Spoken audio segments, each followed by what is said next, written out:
Fort Worth, Texas, in December of 1966, was a city that trusted itself.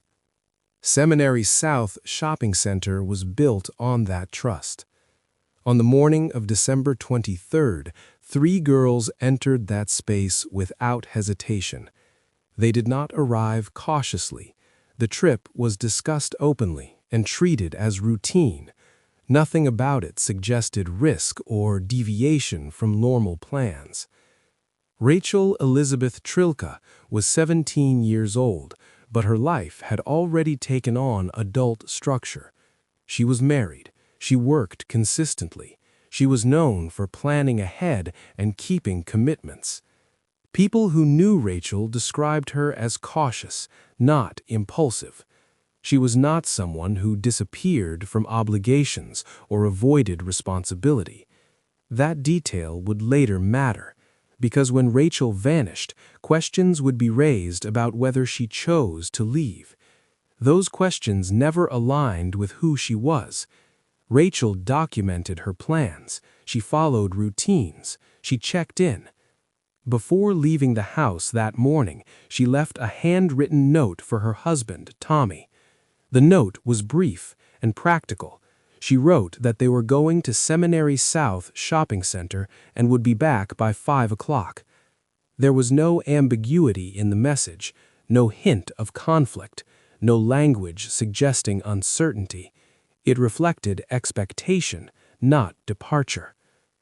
Renee Wilson was 14 years old, younger than Rachel and still firmly a teenager. She trusted Rachel completely, trusted that older siblings knew what they were doing, trusted familiar plans and familiar places. Julie Ann Moseley was 9 years old. Julie was not making decisions that day. She was invited along because there was no reason not to invite her. She had no motive, no plan, and no understanding of danger. That fact eliminates entire explanations before they can form. Runaways do not bring 9-year-olds. Planned disappearances do not include children who cannot sustain secrecy or act independently. The trip itself was ordinary. Family members knew where they were going. The destination was familiar. The purpose was simple: shopping before Christmas. They left in Rachel's Oldsmobile sometime before noon. It was daylight. Shoppers arrived and left throughout the day. Nothing about the moment suggested finality. Hours passed. At first, there was no concern. 5 o'clock was an expectation, not a deadline. But as evening approached and the girls failed to return, concern replaced patience. Calls were made. No one answered. No one could say where they were. That night, Rachel's Oldsmobile was found in the Seminary South parking lot, unlocked, undamaged, parked normally among other vehicles. Inside, there were no shopping bags, no receipts, no indication the errand had been completed, but there was also no sign of force or panic. The car did not suggest chaos. It suggested interruption. 3 girls had entered a place they trusted, and they never came back. By the time Rachel's Oldsmobile was found, the day was already ending. The discovery did not come with urgency or alarm. The car was not hidden. It was not damaged. It did not look like the center of a crime scene. It sat in the Seminary South parking lot the way thousands of cars had sat there before. That normal appearance delayed recognition. There was nothing obvious to respond to. No broken glass, no blood, no signs of force. What investigators were left with was a question without a moment attached to it. No one could say when the girls had last been seen together. No one could say where they were supposed to be after entering the mall. That absence defined everything that followed. The shopping center itself offered no clarity. Seminary South had multiple entrances and exits spread across a wide open layout.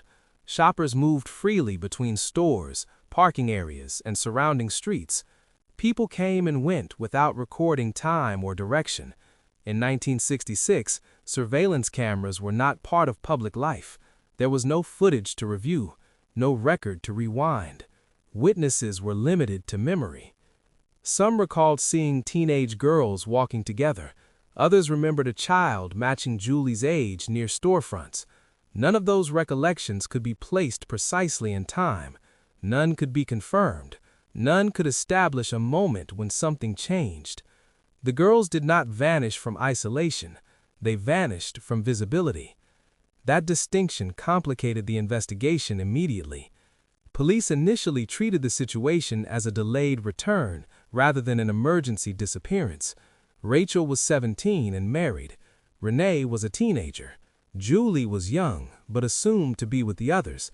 The prevailing assumption was that the group had chosen to go somewhere else, perhaps to visit friends, perhaps to avoid returning home on time. Those assumptions were not supported by evidence. No one reported seeing the girls get into another vehicle. No bus stations recorded ticket purchases. No hotels reported guests matching their descriptions. No relatives or friends received calls explaining a delay. The absence did not expand outward. It stayed contained. Investigators examined the Oldsmobile more closely. There were no personal items left behind that suggested preparation for travel. No packed bags, no extra clothing, no money missing that would indicate planning. Just a car parked normally in a public place. Inside, the lack of shopping bags raised a specific question. Had the girls completed their errand at all? If they had, something should be inside the vehicle. If they had not, then whatever interrupted them occurred early, before purchases were made. But even that conclusion remained uncertain, because there was no evidence of panic, no doors left open, no signs of haste. The car had been locked and unlocked deliberately. Whoever left it behind did so calmly. That detail resisted simple explanations. As hours turned into days, investigators waited for something to surface. A call, a sighting, a mistake. Nothing came. The disappearance did not generate the kind of noise that forces action. There was no crime scene to preserve, no suspect to pursue, no evidence trail to follow. What existed instead was silence. That silence shaped the tone of the investigation. Early efforts were limited. Searches focused on nearby areas, but without a clear starting point, those searches were broad and unfocused. Witnesses were questioned days after the fact, when memories had already begun to blur. The assumption that the girls had left voluntarily lingered longer than it should have. Rachel's marriage complicated perception. She was not treated strictly as a missing minor. Her autonomy was emphasized over her vulnerability. That framing influenced how quickly the case escalated and how aggressively leads were pursued. For Renee and Julie, that meant being pulled into an assumption that did not fit their ages or circumstances. As time passed, the lack of evidence hardened into something more dangerous than confusion. It created doubt. Doubt about urgency, doubt about intent, doubt about whether the disappearance needed immediate resolution or would resolve itself. But disappearances do not resolve themselves. They calcify. By the time investigators acknowledged that the girls were truly missing, not late, not hiding, not choosing to stay away, critical time had already been lost. The mall returned to normal operation. The parking lot filled and emptied. The space where the Oldsmobile had been parked blended back into routine. There was no moment preserved where the story could be restarted. Only a question that arrived too late. How do 3 girls disappear from a public place without anyone seeing how it happened? And if no one saw it happen, who was looking the other way? By the time the disappearance was treated as a serious investigation, the window for clarity had already begun to close. There was no single moment when the search stopped, no official declaration that the case was no longer urgent. What happened instead was quieter and more damaging. Momentum slowed, leads thinned, assumptions hardened into posture. The early days after a disappearance matter more than any that follow. They are when witnesses still remember details without prompting, when locations still carry trace, when choices can be retraced before they disappear beneath routine. In this case, those days passed without decisive action. Law enforcement in the 1960s approached missing persons cases with a framework shaped by social expectation rather than evidence. Teenagers were believed to run away. Young married women were believed to leave voluntarily. If no violence was visible, the situation was often framed as a choice rather than a crime. Rachel Trlica's age and marital status placed her in a category that worked against her. She was 17 but married, which meant she was not treated with the urgency reserved for missing children. Her disappearance was interpreted through autonomy rather than vulnerability. That interpretation influenced every decision that followed. Because Rachel was viewed as someone who could leave on her own, the disappearance of Renee and Julie was treated as an extension of that assumption. Their ages did not reframe the case. Instead, they were folded into the narrative that Rachel had chosen to go somewhere and the others had followed. There was no evidence to support that narrative. No arguments had been reported, no instability in Rachel's marriage had been documented, no history of impulsive behavior existed, no preparation for travel had been found. But assumptions do not require evidence to persist. They only require familiarity. Media coverage reinforced those assumptions. Early reporting focused on speculation rather than facts. Headlines questioned why the girls might have left, not how they might have been taken. Language implied choice before investigation. This framing mattered, because public perception influences pressure, pressure influences resources, and resources influence outcomes. Search efforts were limited in scope and intensity. Without a confirmed crime scene, there was no centralized focus. Without a suspect, there was no direction. Without urgency, there was no escalation. Witness interviews were delayed. Statements were taken after memory had begun to decay. People who might have noticed something unusual had already returned to routine, their recollections diluted by time and repetition.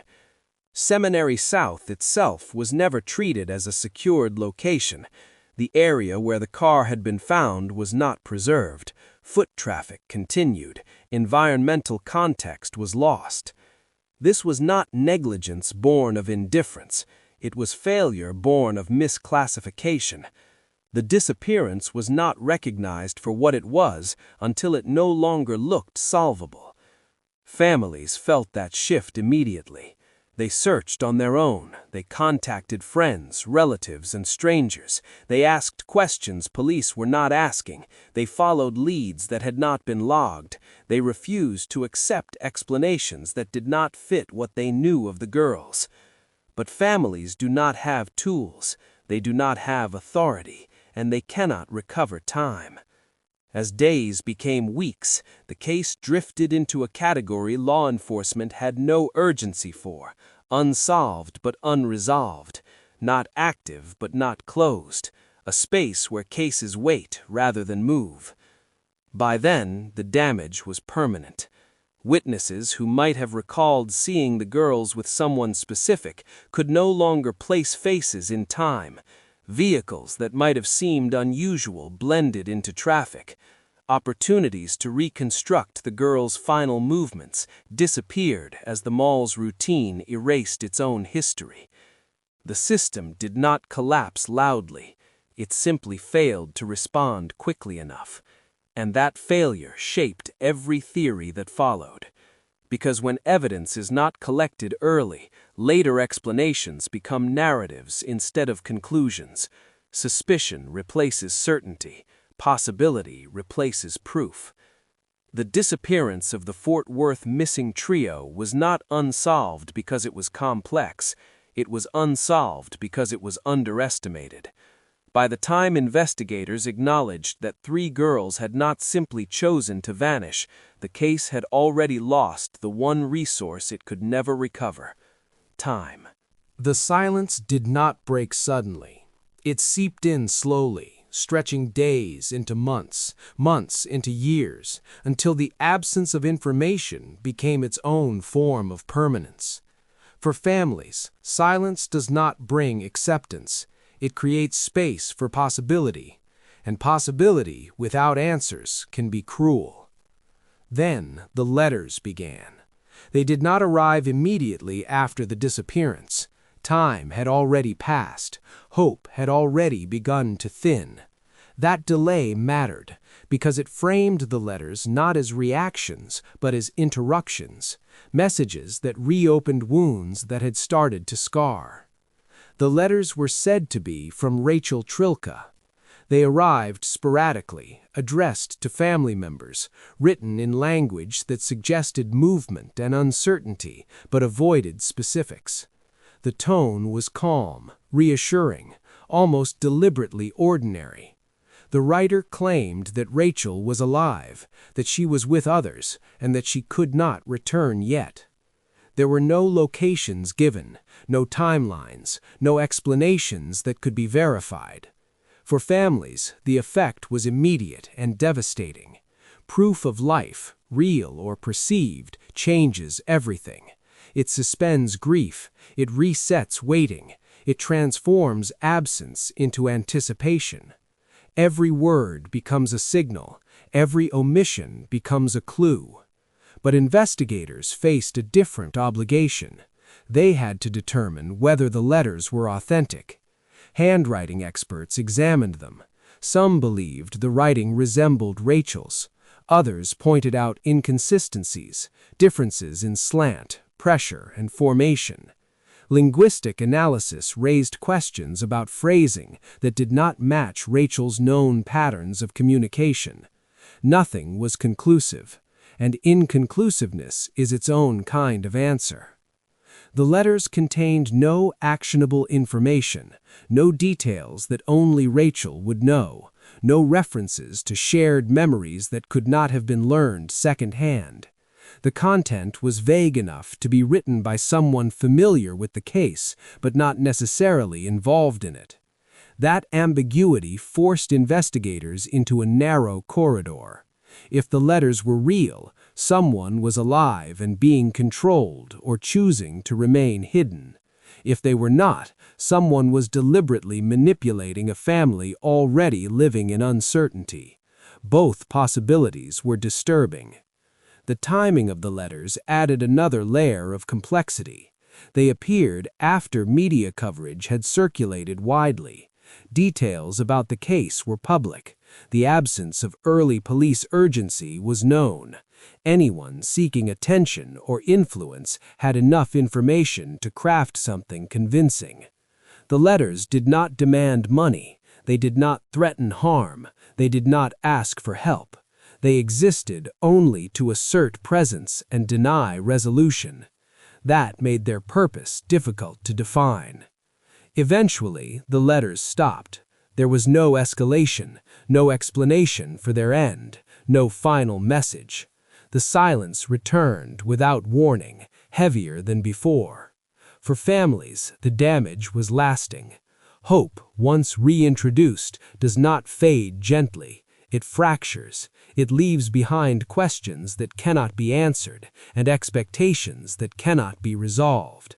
The possibility that Rachel had reached out and then been silenced created a second disappearance layered on top of the first. For investigators, the letters did not advance the case. They did not reopen stalled leads. They did not identify suspects. They did not establish timelines. They did not provide location data. They only complicated interpretation. Years later, debate about the letters would continue. Some would argue they were genuine. Others would insist they were hoaxes. No conclusion would ever be confirmed. What remained undeniable was the effect. The letters prolonged waiting. They delayed closure. They ensured that the case would never settle into a single narrative of loss. In the absence of evidence, the letters became symbols rather than proof. symbols of how easily hope can be shaped and how devastating uncertainty can be when it is interrupted and then withdrawn. When the letters stopped, the case did not move forward. It receded. And in that retreat, the disappearance of the Fort Worth missing trio took on its most enduring form. Not a mystery actively unfolding, but one suspended indefinitely between survival and silence. When evidence fails to produce answers, theory takes its place. In the absence of physical proof, the disappearance of the Fort Worth missing trio became a case defined by possibilities rather than conclusions. Over time, explanations emerged to fill the silence left by missing facts. Some were grounded in logic. Others were driven by fear, coincidence, or the human need for resolution. None led to closure. One of the earliest theories focused on voluntary disappearance. It suggested that Rachel, as a married 17-year-old, had chosen to leave and had taken Renee and Julie with her. This theory persisted largely because it aligned with early assumptions rather than evidence. There was no proof that Rachel intended to disappear, no financial preparation, no packed belongings, no communication indicating dissatisfaction or conflict severe enough to prompt departure. The presence of a 9-year-old made the theory increasingly implausible. Voluntary disappearance requires planning. Nothing in the case suggested it. Another theory centered on abduction. Supporters of this explanation pointed to the lack of shopping bags, the orderly state of the car, and the absence of witnesses. It proposed that the girls were approached by someone they trusted or perceived as safe, someone capable of persuading all three to leave without resistance. This theory accounted for the calmness implied by the car's condition. It also explained why no struggle was observed. But it raised its own questions. Why approach three people of different ages at once? Why choose a public location? Why leave the car behind? Without witnesses or physical evidence, the theory could not move beyond speculation. As the years passed, attention turned to serial offenders. Several violent criminals were active in Texas during the 1960s, some known to target young women or children. Investigators explored possible links. Timelines were compared, patterns were examined. No connection could be proven. Serial crime theories often gain traction because they offer structure, repeat behavior, recognizable patterns, identifiable perpetrators. But structure without evidence does not produce truth. It produces narrative. Confessions also surfaced. Individuals claimed responsibility for the disappearance at various points, often years later. These confessions were investigated and ultimately dismissed. Details did not align, timelines conflicted, claims could not be corroborated. False confessions are not uncommon in long unsolved cases. Some are motivated by notoriety, others by mental illness, still others by a belief that admitting to something will bring attention or relief. None of the confessions withstood scrutiny. Theories expanded and contracted over time, shaped by new information, reinterpretation of old details, and shifting public interest. Each explanation attempted to impose order on an event that resisted it. What remained constant was the absence of proof. No bodies were recovered. No crime scene was identified. No physical evidence tied any individual to the disappearance. Without those anchors, even the most plausible theory remained just that, a possibility.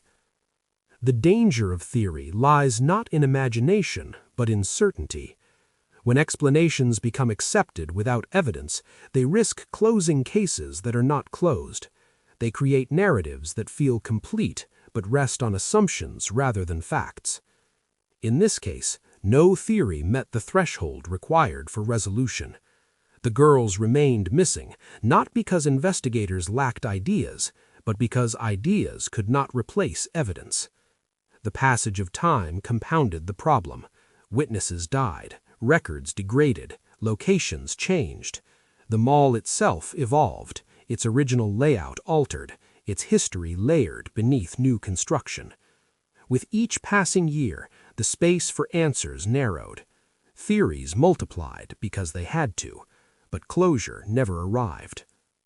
What the case demonstrated, more than anything, was the limitation of explanation without proof. The human mind seeks endings. It prefers stories with clear causes and conclusions. This story offered neither. And so, the Fort Worth missing trio remained suspended between possibilities, known enough to haunt, unknown enough to resist resolution. Time does not solve every disappearance. In some cases, it clarifies. In others, it erases. And in a few, it leaves behind something more difficult than mystery, a permanent absence that never transforms into certainty. The disappearance of Rachel Trlica, Renee Wilson, and Julie Moseley belongs to that last category. Years passed, then decades. Seminary South Shopping Center changed. Stores closed, new ones opened. The parking lot where Rachel's Oldsmobile had once been found became just another stretch of pavement. Eventually, even the mall's name changed, its original identity absorbed into redevelopment and routine. But the disappearance did not change with it. For the families, time moved differently. Life continued because it had to. Holidays came and went. Children grew older. Parents aged. But the absence remained fixed, untouched by calendars or distance. Without confirmation of death, there was no funeral. Without proof of life, there was no reunion. The families existed in a space between grief and hope that never resolved into either. That space has a cost. Unsolved disappearances deny closure not only to families, but to memory itself. They resist classification. They are not tragedies with endings. They are questions that persist without answer. The case remained officially open. No remains were ever recovered. No suspect was ever charged. No physical evidence emerged that could withstand legal scrutiny. Over time, investigative resources shifted elsewhere, not because the case lacked importance, but because it lacked traction. Cold cases do not disappear. They wait. Public interest resurfaced periodically, often driven by anniversaries or renewed media attention. Each resurgence brought new theories, new speculation, and renewed pain for those still searching for answers. But attention does not equal progress. Without evidence, even renewed focus could not move the case forward. What remained were facts that refused to change. 3 girls entered a public shopping center in broad daylight. Their car was found unlocked and undamaged. There were no witnesses who could place them leaving together. There was no confirmed contact after that day. Those facts remained intact across decades. The girls themselves remained frozen in time. Rachel never aged beyond 17. Renee never grew older than 14. Julie never reached 10. They exist in memory as they were when they vanished, untouched by the years that passed without them. That is the final injustice of disappearance. Not just loss, but suspension. Cases like this challenge the belief that every mystery has an answer waiting to be discovered. They remind us that systems fail, time degrades evidence, and certainty is not guaranteed. They also demand restraint. The absence of resolution does not justify invention. It does not excuse certainty without proof. The responsibility of telling this story lies not in solving it, but in preserving its truth without distortion. The truth in this case is absence. Rachel Trlica, Renee Wilson, and Julie Moseley were not found. They were not explained. They were not resolved. They remain missing. And as long as that remains true, the story does not end. It waits. Not for closure, but for remembrance.